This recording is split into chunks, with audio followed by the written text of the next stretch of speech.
রহিম। প্রিয় শিক্ষার্থী, অষ্টম শ্রেণী বিজ্ঞান বিষয়ে তোমাদেরকে শুভেচ্ছা।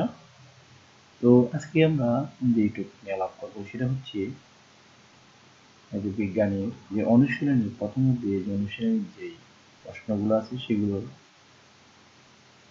সমাধান এবং আরো কিছু প্রশ্ন তোমাদেরকে আমি দিব, যে প্রশ্নগুলো তোমরা খুঁজে বের করলেই বা এগুলো শিখলেই তোমাদের ওই অধ্যায়ের প্রস্তুতি সম্পর্কে ভালো থাকবে। কেননা একটা অধ্যায়ের আউটকাম যদি না আসে বা প্রশ্ন যদি না হয় তাহলে ওই শিক্ষাটা পারফেক্ট না। আর কি প্রশ্ন হতে পারে, সেটা খুবই গুরুত্বপূর্ণ অংশ।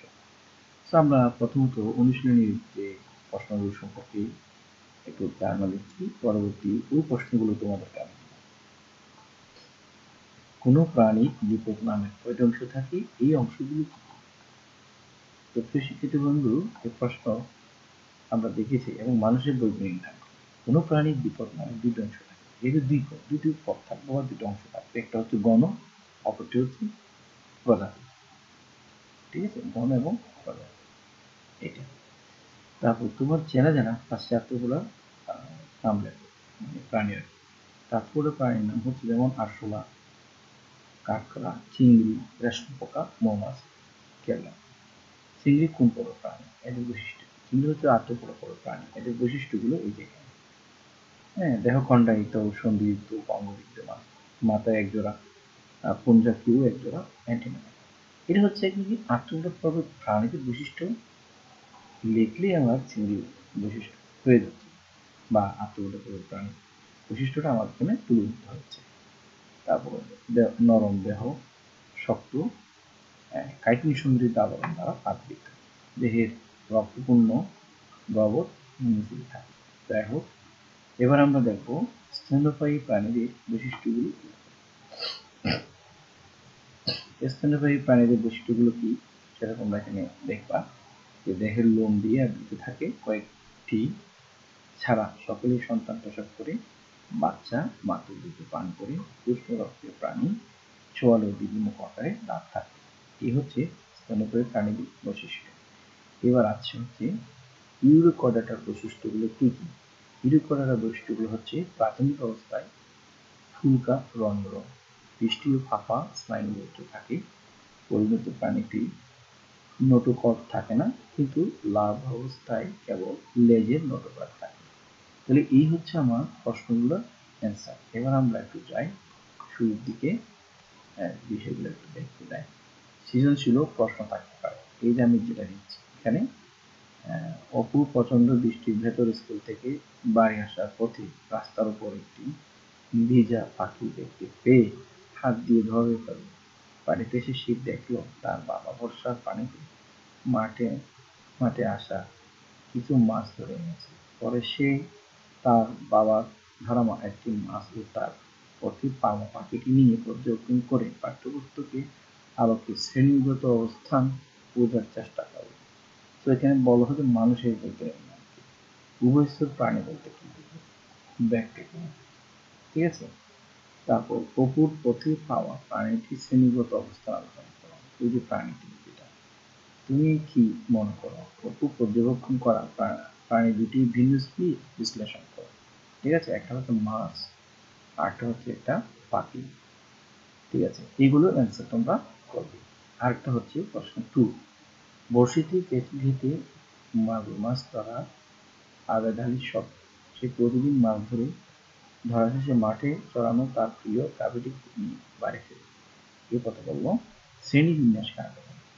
নিউরোলাস্ট হাইড্রা বৈশিষ্ট্য, বৈশিষ্ট্যপূর্ণ কোষ ব্যাখ্যা করে। বড়শিতে ব্যবহৃত প্রাণীটির বৈশিষ্ট্য। জাভেদ আলী ধৃত মাছ এবং মাঠে চড়ানো প্রাণীটি একটি পূর্বোক্ত হলেও শ্রেণী ভিন্ন বিশ্লেষণ করা।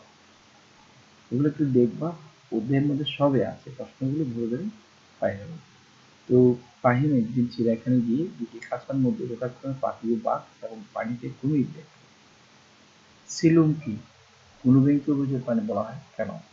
উভচর বলতে কি বোঝা যায়? যে জল থাকে স্থল থেকে জন্য। উদ্দীপকের প্রথম প্রাণীটি কোন শ্রেণী, কেন, ব্যাখ্যা করুন। উদ্দীপকের তৃতীয় প্রাণী দুটি পর্ব এক হলো একে শ্রেণীভুক্ত নয় যুক্তি ব্যাখ্যা করো। শান্তোষ অষ্টম শ্রেণীতে পড়ে। একদিন সেই তার ছোট ভাই খেলছিল। এই সময় ঘাসের উপর তারা সবুজ একটি পোকা দেখতে পেল। তার ভাই তাকে পোকাটির নাম জিজ্ঞেস করল। শান্ত বিজ্ঞান বইয়ে প্রথম অধ্যায়ে শেখা শ্রেণীবিন্যাসের জ্ঞান থেকে তার ভাইকে পোকাটির নাম ও পর্বের নাম বলল। তো অনলাইনে বেস্ট সেলিং বইটি এটা মানে ফার্স্ট কি বিপদ নামকরণ বলতে কি বোঝায়? শান্ত কিভাবে উক্ত প্রাণীর পর্ব শনাক্ত হবে, এটা হবে শনাক্ত করতে পারলো।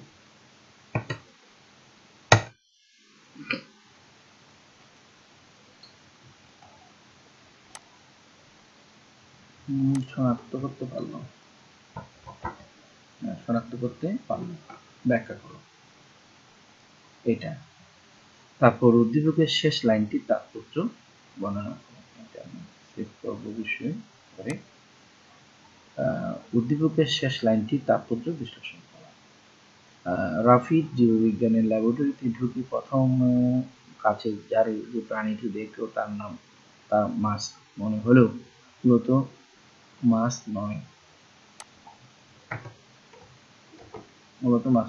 প্রাণী জগতের বৃহত্তম পর্ব একটি পতঙ্গ। সে দ্বিতীয় ও তৃতীয় জারে যোগ ও শামুক দেখল। আচ্ছা, এখানে প্রশ্নগুলো যেমন হিমোসিল কি, প্রাণী বৈজ্ঞানিক নাম দ্বিপদ বিশিষ্ট হয় কেন, প্রথম জারে দেখা প্রাণীটি কোন পর্বে ব্যাখ্যা করো, দ্বিতীয় ও তৃতীয় জারের প্রাণীগুলো ভিন্ন পরবর্তী আলোচনা করো। তাহলে এখানে অনেক প্রশ্ন আমি কিন্তু দিয়েছি। রাহাতের গায়ে মশার কামড় দেওয়া মাত্র সেই এটিকে হাত পা দিয়ে ধরতে পারবে। একটি ম্যাগনিফাইং গ্লাস এসি উপাঙ্গ চক্ষু ও দেহাবরণ পর্যবেক্ষণ করে। পরবর্তীতে সেটা পাঠ্যপুস্তকের জ্ঞানের আলোকে এটির শ্রেণীগত অবস্থান বোঝার চেষ্টা করল। এটাকে নিপুণ প্রাণী মানব দেহের নতপর অবস্থান ব্যাখ্যা করো। রাহাতের পর্যবেক্ষণ আলোকে প্রাণীটির শ্রেণীগত অবস্থা ব্যাখ্যা করো। জিহান জীববিজ্ঞানের ল্যাবরেটরিতে ঢুকে প্রথম কাছের জারে যে প্রাণী দেখলো তা সাধারণভাবে মাছ হিসেবে পরিচিত হলেও মূলত মাছ নয়, প্রাণী জগতের বৃহত্তম পর্ব একটি প্রথম সেই দ্বিতীয় তৃতীয় জারে যথাক্রমে যোগ ও শামুক দেখলো। শ্রেণীবিন্যাস কাকে বলে, উভচর প্রাণী কাকে বলে, জিহানের প্রথম জারে দেখা প্রাণীটি কোন পর্বে ব্যাখ্যা করো। জিহান দেখা দ্বিতীয় তৃতীয় প্রাণী জারের প্রাণীগুলো ভিন্ন পরবর্ত যুক্তি দাও। তো এখানে আমাদের যে কিছু প্রশ্ন আমি দিলাম। শ্রেণীবিন্যাসের সবচেয়ে নিচের ধাপ কি, এটা তোমরা যেহেতু পড়বা ক্লিয়ার চলে আসবে। শ্রেণীবিন্যাসের ধাপের গুরুত্ব বর্ণনা করো। বিজ্ঞান শিক্ষকের বোঝানোর পদ্ধতি আলোচনা করো। বিজ্ঞান শিক্ষকের আলোচিত পদ্ধতিটি জীববিজ্ঞানের একটি স্বতন্ত্র শাখা, এটি বিশ্লেষণ করো। বৈচিত্র্যময় প্রাণী জগতের সন্ধিপদী প্রাণীদের সংখ্যা সবচেয়ে বেশি। এর প্রধান কারণ এরা সকল পরিবেশে বাঁচতে পারে। তো পেস্ট কাকে বলে, নেমাটোডা প্রতিরোধ কেন, উদ্দীপকের উল্লেখিত বিশেষ তিনটি আলোচনা, উদ্দীপককে উল্লেখিত বিশেষ তিনের প্রয়োজনীয়তা বিশ্লেষণ করো। এর আগে আমরা এটার আনসারগুলো দেখেছি। তা আমি এই প্রশ্নগুলো তোমাদের জন্য দিলাম। আশা করি তোমরা যদি এটার সমাধান করতে পারো বই থেকে, তো আমি আশা রাখবো তোমরা অনেক কিছু জানবা, এই অধ্যায়ে পরিপূর্ণতা তোমরা লাভ করবা। তো আমি কথা বাড়াবো না। হ্যাঁ, তো তোমাদেরকে ধন্যবাদ দিচ্ছি এবং ভিডিওটা না টেনে ধারাবাহিকভাবে দেখো। আশা করি তোমরা এটা পারবে, এই প্রশ্নগুলোর সমাধান করো। তো ঠিক আছে, আমরা তোমরা যদি এই প্রশ্ন আনসারগুলো খুঁজে না পাও, এটা অ্যাসাইনমেন্ট আকারে প্রশ্নগুলো খুঁজে না পাও, তাহলে আমাকে কমেন্টস করে জানেন, আমি সেটা পিডিএফ আকারে দিয়ে দেবো। দেখবো আমি কারা এটা সলিউশন করতে পারছি বা কারা কমেন্টস করছি। তো যারা যারা দেখবো যে প্রশ্নগুলো একটু পাই নাই, সমস্যা, আমি পিডিএফ আকারে দিয়ে দেবো। সব কিছু দিয়ে দিলে কিন্তু পড়ার আগ্রহ থাকবে না, খুঁজে বের করতে হবে। এখানেই কিন্তু শেখার অনেক কিছু আছে। তারপর আমি এটা করলে আমি দেখবো কতটুকু তোমরা আগিয়েছো, তারপর আমার